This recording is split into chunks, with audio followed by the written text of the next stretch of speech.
우리의 목표는 배움을 통해 신에 이르는 것이다.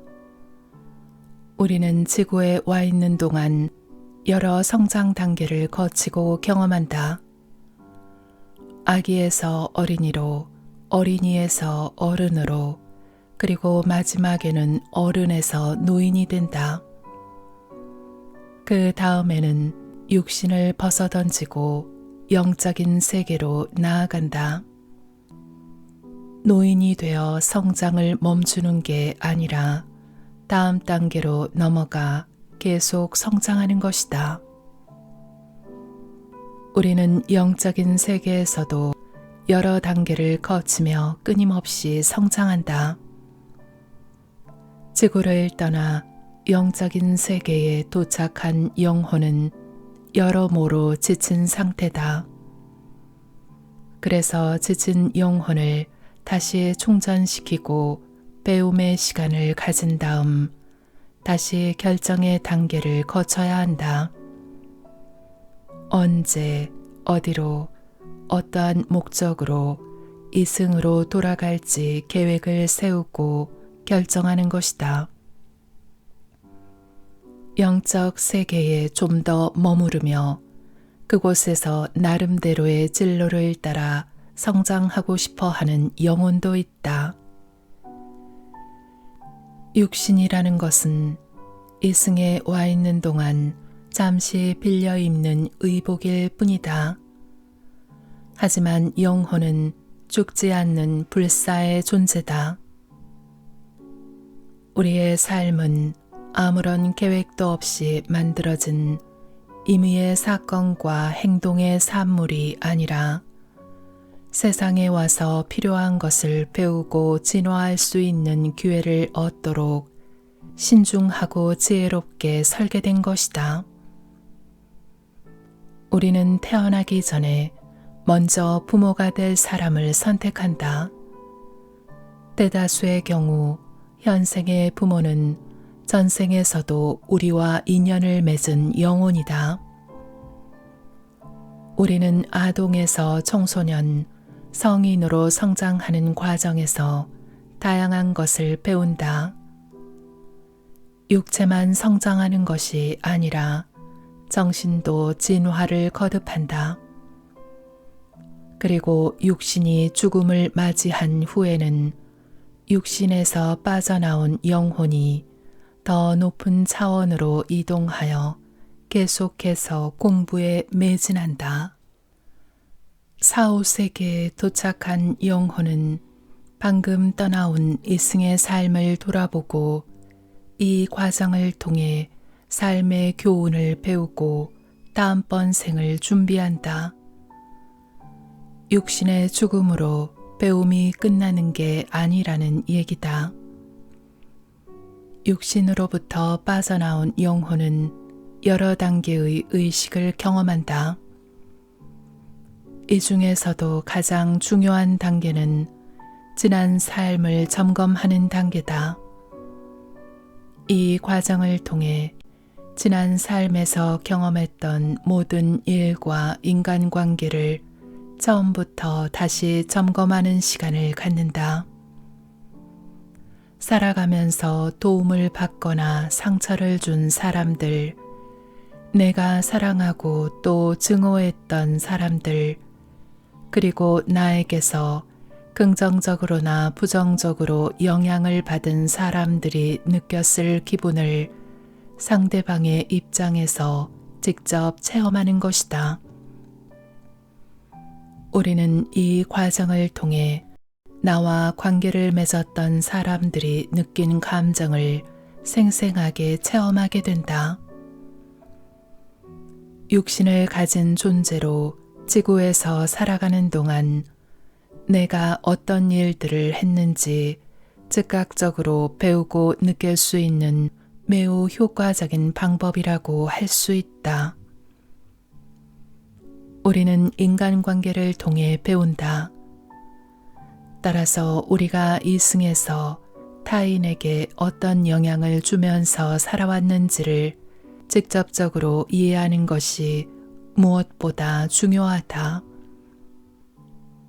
환생은 우리가 현생에서 경험하고 있는 인간 관계를 설명하고 이해하는 데도 도움이 된다. 오랜 과거 전생에 있었던 일들이 현생의 인간 관계에도 영향을 줄 수 있기 때문이다. 문제의 근본 원인을 전생에서 찾아낼 수 있으면 현생에서 겪고 있는 인간 관계의 문제도 치유할 수 있다. 사실에 대한 인식과 이해는 강력한 치유 효과를 지니고 있다. 먼 고대로부터 지금까지 우리는 여러 번 태어났으며 한 몸이 수명을 다하여 쓰러지고 또 새로운 몸으로 태어나는 과정에서 우리의 실체가 한낱 나약한 육신이 아니라 영원히 존재하는 영혼이라는 확신을 가지게 되기 때문이다. 우리는 사실 죽지 않는다. 단지 의식의 수준이 달라질 뿐이다. 우리가 사랑하는 사람들 역시 영원히 죽지 않는 영혼이기 때문에 이별이라는 것도 없다. 우리 영혼이 불멸의 존재임을 깨닫는 것, 그것만으로도 우리는 치유된다. 우리 모두는 삶과 죽음, 공간과 시간을 초월한 존재라는 것을, 우리 모두는 불멸의 존재이고 영원히 존재한다. 우리는 빛에서 왔으며 빛의 일부다. 우리는 이것을 기억해야 한다. 우리는 인간의 몸으로 세상에 태어나는 때와 그 몸에서 벗어나는 때를 스스로 결정한다. 우리가 세상에 내려온 목적을 달성하고 나면 떠나야 하는 때를 알 수 있다. 지친 영혼이 휴식을 취하고 재충전된 후에는 다시 육신으로 돌아가는 선택을 할 수 있다. 우리가 이번 생에서 지금의 가족을 만난 것은 우연도 갑작스러운 일도 아니다. 우리는 태어나기 전에 이번 삶에 대한 계획을 미리 세웠고 앞으로 살아가게 될 환경도 정했다.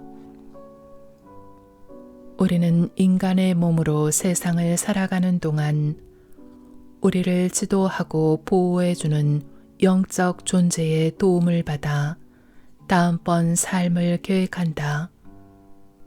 이렇게 미리 계획한 대로 삶이 펼쳐지는 것을 운명이라고도 한다. 출생 이전의 삶을 계획하는 과정에서 앞으로 있을 중요한 사건이나 인생의 전환점을 미리 본다는 것을 뒷받침하는 근거도 많이 있다. 최면이나 명상 중에 또는 갑자기 떠오른 기억에 의해 출생 이전의 상황을 체험한 환자를 대상으로 나뿐 아니라 여러 치료사들이 수집한 의학적인 근거다. 앞으로 만나게 될 중요한 인물, 소울메이트나 영적 가족과의 재회, 심지어 이들과 만나게 되는 계기와 장소까지도 우리는 사전에 계획해둔다. 전에 겪어본 것 같은 상황 또는 가본 적이 있는 것 같은 장소처럼 왠지 익숙하게 느껴지는 데자뷰는 이번 생이 오기 전에 계획했던 일들이 가물가물하게 떠오르면서 물리적인 세상에서 현실화된 것이다. 사람의 인연도 마찬가지다. 입양아 중에는 자신의 삶이 틀어졌다고 여기는 사람이 꽤 있다. 하지만 그렇지 않다. 태어나기 전에 이미 생부모뿐 아니라 나를 키워줄 부모까지 선택했던 것이다. 모든 일에는 이유가 있고 운명의 길을 따라가는 데 있어 우연이란 존재하지 않는다. 우리는 모두 자신의 삶을 미리 계획하지만 동시에 자유의지라는 것도 가지고 있다. 우리의 부모 그리고 우리가 삶에서 만나는 모든 사람도 각자 자유의지를 가지고 있다. 이러한 자유의지에 영향을 받기는 해도 미리 계획한 운명으로 이끄는 주요한 사건은 나타나기 마련이다. 만나기로 계획한 사람을 만나게 되고 사전에 계획한 중요한 기회와 위기의 순간이 찾아오게 되는 것이다. 하지만 그런 상황을 마주하고 운명적인 사람을 만나게 되었을 때 우리가 어떻게 대처하고 어떻게 반응하고 어떤 결정을 내릴지는 모두 자유의지에 달려 있다. 즉, 운명과 자유의지는 늘 함께 존재하며 서로 영향을 준다. 이 두 가지 개념은 모순이 아니라 서로 보완하는 관계에 있다.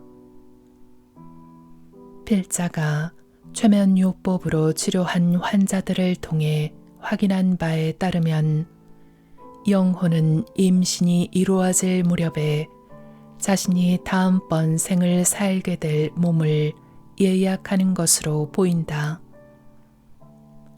다른 영혼이 그 몸에 오기 전에 미리 예약하는 것이다.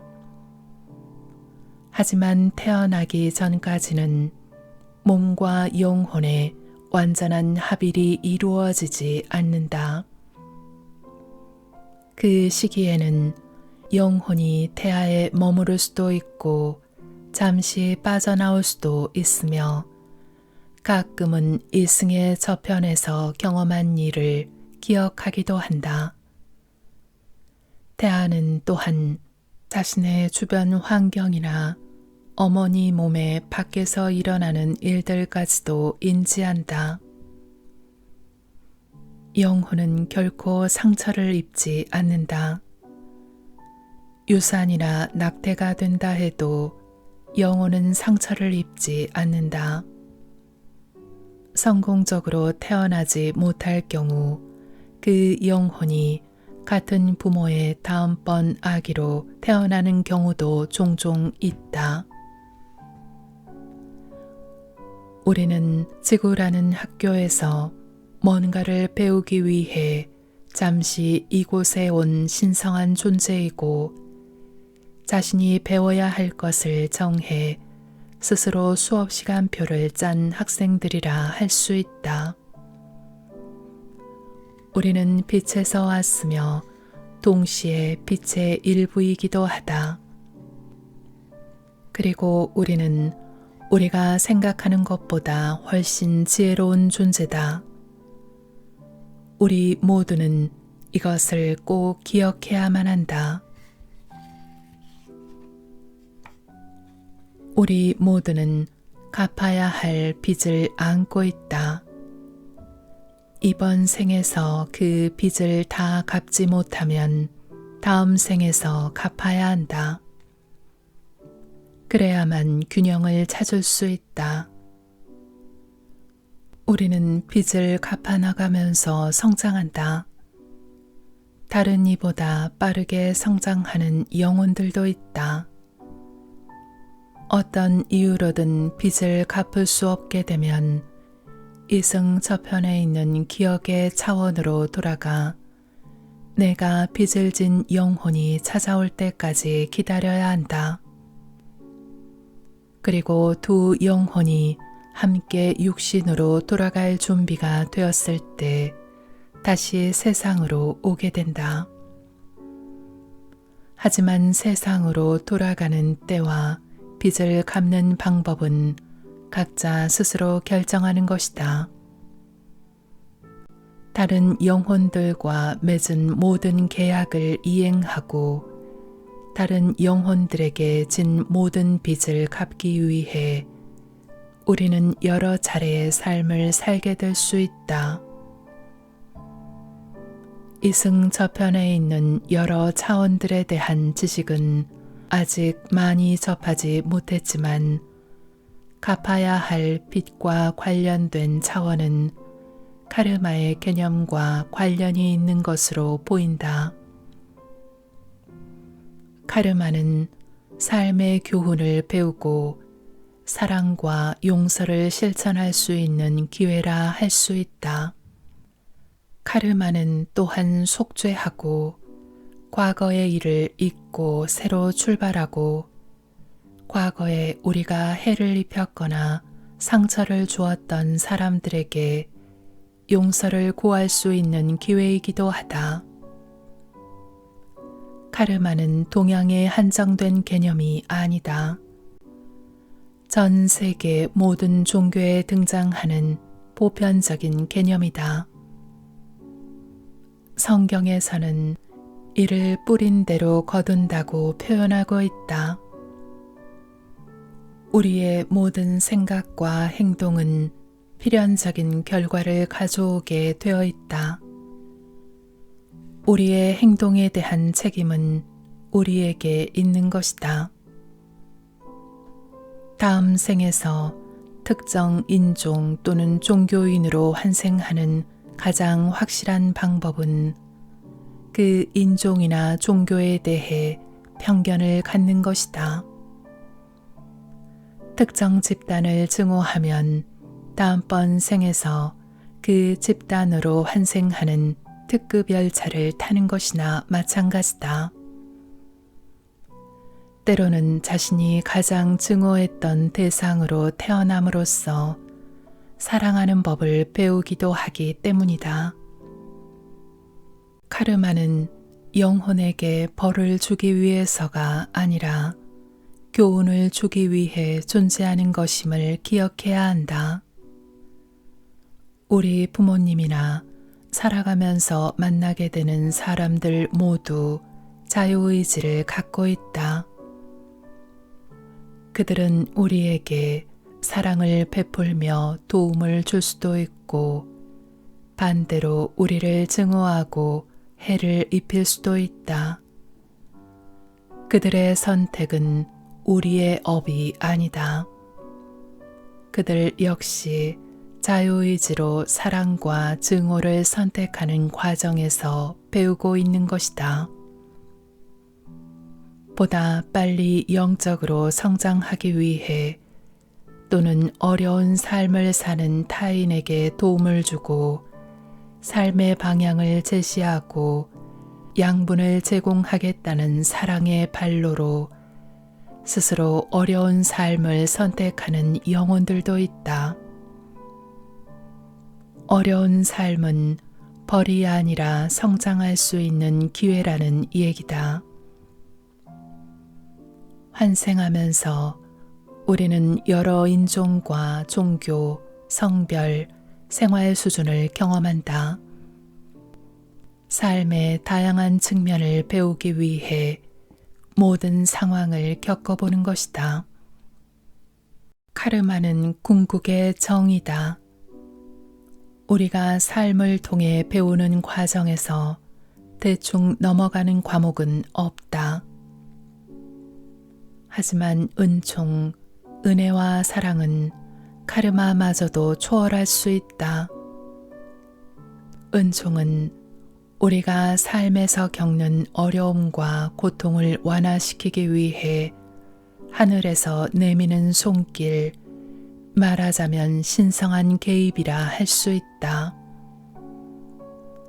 배워야 할 교훈을 얻은 후에는 더 이상 고통을 겪지 않아도 된다. 이번 생에서 빚을 완전히 다 갚지 못했다 하더라도 말이다. 우리는 배우기 위해 이 세상에 온 것이지 고통스러워하기 위해 온 것이 아니다.